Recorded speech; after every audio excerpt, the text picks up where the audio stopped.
तो दोस्तों आज मई की 15 तारीख है। गर्मी बहुत ज़ोरों की है। तो आज के वीडियो में बात करेंगे एक ही वीडियो में दो पौधों के बारे में। दो कह सकता हूँ कि अलग अलग वैरायटी है, लेकिन चलने का जो स्टाइल है वो कुछ कुछ सेम है।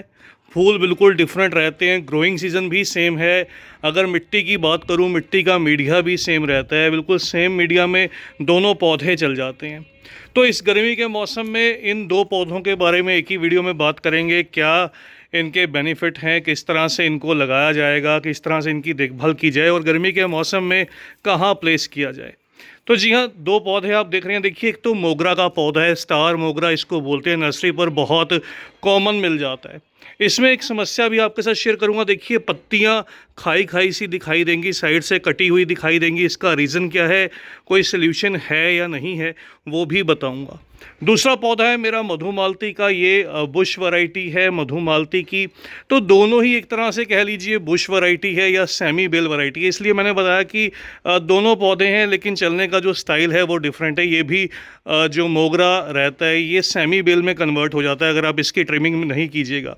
सेमी बेल भी इसको गिन सकते हैं। और इस पौधे को जो है वो बुश वैरायटी, एक झाड़ी की तरह जो है वो भी डेवलप हो जाता है, उसमें भी काउंट कर सकते हैं। इसी तरह से ये ड्वार्फ या छोटी वैरायटी है मधुमालती, झुमका बेल, रंगून क्रीपर, जो भी इसको आप बोल लीजिए। तो ये भी क्या है, ये एक झाड़ी की तरह भी डेवलप करती है, एक सेमी बेल में भी कन्वर्ट हो जाती है और एक छोटे से पेड़ की तरह भी बन जाती है। तो सभी तरह से ही चल जाती है। मिट्टी मैंने बताया, देखिए दो पौधे हैं, मिट्टी सेम है। मिट्टी सेम क्यों है, दोनों को सनलाइट पसंद है। ऐसी जगह पर प्लेस होना जहाँ पर पूरी धूप मिले, पूरे दिन की धूप मिले, कड़कती धूप मिले, वहाँ पर तो वहाँ पर रखे जाते हैं। इसलिए जो है वो मिट्टी इनको दोनों को, एक तो नमी वाली मिट्टी चाहिए जिसमें नमी मेंटेन रहे। यहाँ पर देखिएगा, कल शाम को मैंने पानी दिया था तो मेरा मोगरा के पौधे में मिट्टी में नमी अभी भी बरकरार है। लेकिन ये जो पौधा है ये पूरी तरह से ऐसी जगह पर प्लेस है जहाँ पर बहुत तेज़ धूप मिल रही है इस पौधे को। इस वजह से देखिए, कल शाम से अभी तक जो मिट्टी है वो पूरी तरह से ड्राई हो चुकी है। तो दोनों को एसिडिक सॉइल पसंद है, ऐसी मिट्टी जिसमें थोड़ा एसिडिक जो खटास सी है जो वो बनी रहे। तो इस वजह से ऐसे जो पौधे रहते हैं, चाहे वो गार्डिनिया का पौधा रहे, मधुमालती का, गुलाब का पौधा, ऐसे पौधों को थोड़ी सी एसिडिक जो सॉइल है वो पसंद रहती है। सॉइल में थोड़ी पोरोसिटी भी रहनी चाहिए। गर्मी में मिट्टी हार्ड हो जाती है, इस वजह से टाइमली गुड़ाई करना भी ज़रूरी रहता है। ऐसे पौधों की जब भी आप मिट्टी तैयार कीजिए ना, वो वेल ड्रेन्ड तो रहनी ही चाहिए। साथ में साथ थोड़ी सी कंपोस्ट की जो क्वांटिटी है उसमें ज़्यादा रख लीजिएगा। ज़्यादा कंपोस्ट होने से क्या होगा, मिट्टी एसिडिक बनी रहेगी और सॉफ्ट रहेगी। अगर बात करूं इस मिट्टी में कंपोस्ट, गोबर की जो खाद है मैंने ज़्यादा मिलाई थी, और इस मिट्टी में देखिए आपको दिखने से ही पता चलेगा कि इसमें खाद की क्वांटिटी थोड़ी कम रह गई। तो मतलब जब मिक्सिंग की गई सॉइल की तो उस समय पर अच्छे से मिक्स नहीं की गई, इस वजह से। और दूसरा, अभी ये पौधा रूट बाउंड होने लगा। देखिए, इसकी जड़ें ऊपर की तरफ से आपको निकलती हुई दिखाई देंगी, नीचे से भी जो जड़ें हैं वो बाहर आ चुकी हैं। तो पौधा रूट बाउंड है, इसकी रिपोर्टिंग की भी रिक्वायरमेंट है। दोनों का गर्मी का सीजन चलने का है, सर्दी का सीजन रेस्ट या डोरमेंसी का है। दोनों के दोनों पौधे गर्मी में अच्छे चलते हैं और बरसात में तो भरकर खिलते हैं। तो अभी अगर बात करूं, आप इनको बिल्कुल लगा सकते हैं, नर्सरी से ला सकते हैं। प्राइस की बात करूं तो ये जो मोगरा का पौधा रहता है ये अक्सर आपको नर्सरी पर 50 to 70 रुपीज़ में अच्छा हेल्दी प्लांट मिल जाता है। दूसरा, इस तरफ ये ड्वार्फ मधुमालती, इसके छोटे छोटे पौधे तो खैर 50, 60, 70 रुपये में मिल जाते हैं। लेकिन ये वाली जो वैरायटी है 100 to 150 रुपीज़ में, 100 या 150 रुपये की रेंज में जो है वो मिल जाती है। लोकेशन दोनों को फुल सन पसंद रहता है। अगर इसकी बात करूं, मिट्टी क्यों नहीं ड्राई हुई, यहाँ पर ये प्लेस रहता है जहाँ पर थोड़ा सा इस शेड की वजह से कह सकता हूँ कि दिन की आधी धूप थोड़ी सी बच जाती है। इस वजह से सॉइल जो है वो इधर वाले पौधों में थोड़ी देर से ड्राई होती है। लेकिन उस तरफ जो पौधे हैं वहाँ पर पूरी धूप रहती है। और मेरा मधुमालती का पौधा वहाँ पर प्लेस रहता है कॉर्नर में, वहाँ पर मिट्टी बहुत जल्दी से ड्राई होती है। तो उस वजह से इसकी मिट्टी आपको बहुत जल्द सूखी हुई दिखाई देगी।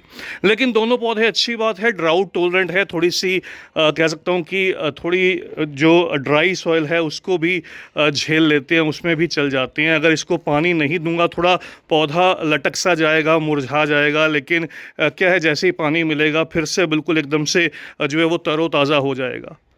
मोगरा की एक और वैरायटी की बात करता हूँ, वो भी आपके साथ शेयर करता हूँ। ये देखिएगा, ये एक और पौधा है, मोगरा या मोतिया इसको भी बोल देते हैं। ये देखिए, इसमें थोड़ा सा कलियां डिफरेंट रहती हैं और ये मेरा पूरी धूप में लगा हुआ पौधा है। देखिए, इसको भी कल रात को पानी दिया था, अभी मिट्टी में नमी जो है वो बरकरार है। तो मतलब ये पूरी तरह से रूट बाउंड नहीं है। जब रूट बाउंड हो जाता है पौधा तो मिट्टी बहुत जल्दी से ड्राई होती है। दूसरा तरीका रहता है, जिन पौधों की आपके सॉइल देखिए एसिडिक नहीं है और पौधे की मिट्टी को आप एसिडिक करना चाहते हैं, तो उसके लिए क्या है, आपको ऊपर की साइड में देखिए थोड़ा सा पहले तो मिट्टी को रिमूव कर देना है। उसके बाद अच्छी क्वांटिटी में जो कंपोस्ट, जो गोबर की सड़ी हुई खाद रहे या वर्मी कंपोस्ट रहे, उसको लगभग 400-500 ग्राम जो है वो गमले की मिट्टी में मिक्स कर दीजिए। पहला तरीका तो ये सही रहता है, इससे न्यूट्रिशन भी मिल जाता है पौधे को, दूसरा सॉइल जो है एसिडिक बन जाती है। इसके अलावा एक तरीका रहता है बहुत आसान सा, वो रहता है आपके घर में जो सिंथेटिक विनेगर रहता है, जो वाइट विनेगर रहता है, केवल आप उसका इस्तेमाल कीजिए। उसका आधा चम्मच 1 लीटर या 2 लीटर पानी में अच्छे से डिज़ोल्व करके वो पौधों की मिट्टी में मिला दीजिए। उससे भी जो पौधे हैं उनकी जो सॉइल है वो एसिडिक बन जाएगी। अब मैंने आपको बताया था, देखिए इसकी पत्तियां कटी कटी सी हैं, ये क्या रीज़न है, ये लीफ कटर बी है। तो लीफ कटर बी जो रहती है वो पत्तियां खा जाती है, इसका कोई साइड इफ़ेक्ट नहीं है। इसका क्या है कि पौधा थोड़ी देर के लिए आपको ऐसा दिखाई देगा, लेकिन बाद में नई नई जो लीव्स हैं, नई नई ब्रांचेस जो हैं वो और भी निकल आएंगी। तो डेली शॉवर कीजिए। इस मौसम में ह्यूमिडिटी बहुत कम रहती है। ह्यूमिडिटी हाई रहने से पौधा तरोताज़ा लगेगा, थोड़ा सा तंदुरुस्त लगेगा और अच्छा दिखेगा। इसके अलावा बहुत तेज़ गर्मी के अकॉर्डिंग आप पौधे को थोड़ा बहुत जो फॉस्फोरस है वो फीड कर सकते हैं, जिससे कलियां की क्वांटिटी जो है वो ज़्यादा बन जाए। आप उसके लिए 1 चम्मच बोन मिल लगभग 2 महीने में एक बार या 1.5 महीने में एक बार जो है वो मिट्टी के अंदर ही मिला दीजिए। थोड़ी सी नीम की खली और थोड़ा सीविड। तो इतना करने से आपके पौधे बहुत स्वस्थ रहेंगे, अच्छे से खिलेंगे, अच्छे से फूल देंगे। आज की इस छोटी सी वीडियो में इतना ही।